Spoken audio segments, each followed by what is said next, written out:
Do you feel like your life is going around in circles?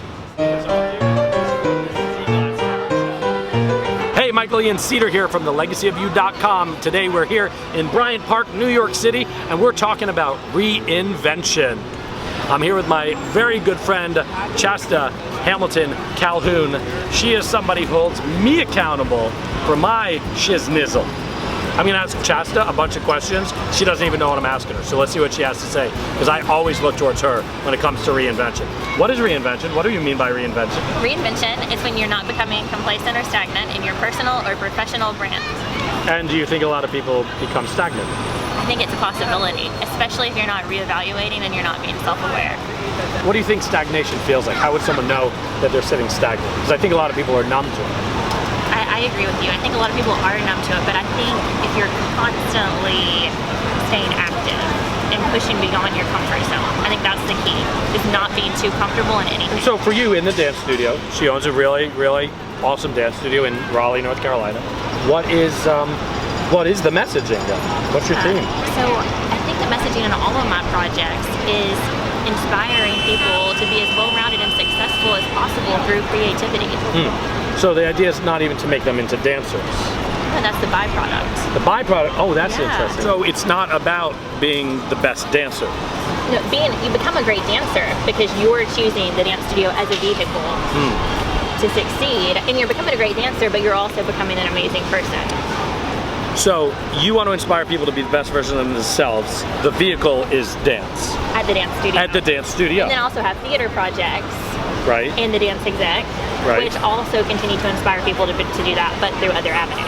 So, different vehicles. Yes, different Which I vehicles. believe there's your intention and then there's your vehicle. And I think people get confused a lot between the two. They think acting or dancing or being a lawyer or a doctor is their intention. That's not the intention, right? It's their vehicle. It's how they carry their message. So living your purpose, and I think I know a lot of people who are not living their purpose right now. And I know they're in pain or they're completely oblivious to it and unhappy, which I guess is pain too, Because right? there were many years when I thought I was going to be an attorney in college. Oh, I forgot about that, yeah.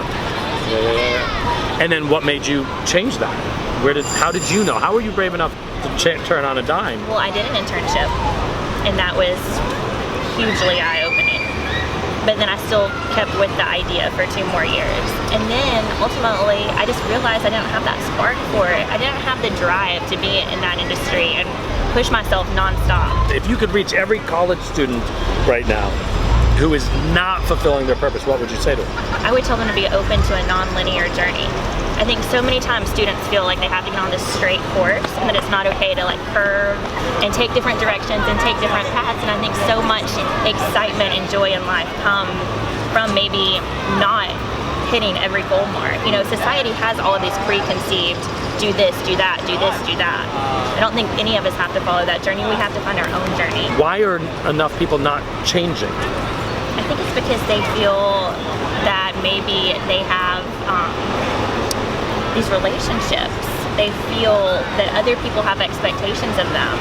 And they're so tied to those expectations that a lot of times they ignore their inner voice. And I feel if people would listen to their inner voice a little bit more and know how to communicate that to other people, then it would be a ripple effect. And a lot more people would be living in a motivational and inspired way. Which I believe, I'm saying it's one on the camera, I believe that everyone should be doing something that's living in their purpose.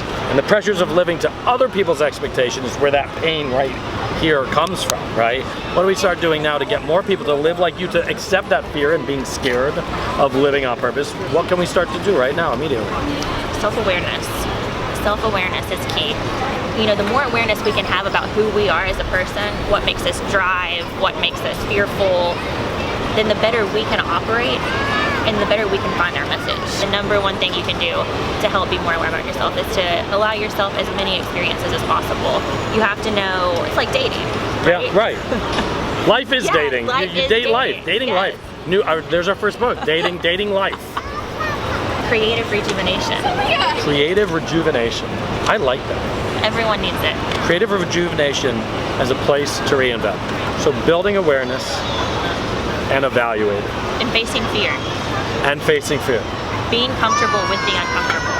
So as we close off, I always give you an exercise to do. So what we want you to do is right now, pick up a phone, pick up a text messaging device or something, and call or communicate with a friend about how you feel about your current experience in life right now. The good, the bad, and the ugly. Date life. Court life. Marry life. Marry life, but first dating court. Happily marry life. Yeah, I'll buy that. I'll buy that. Happily marry life.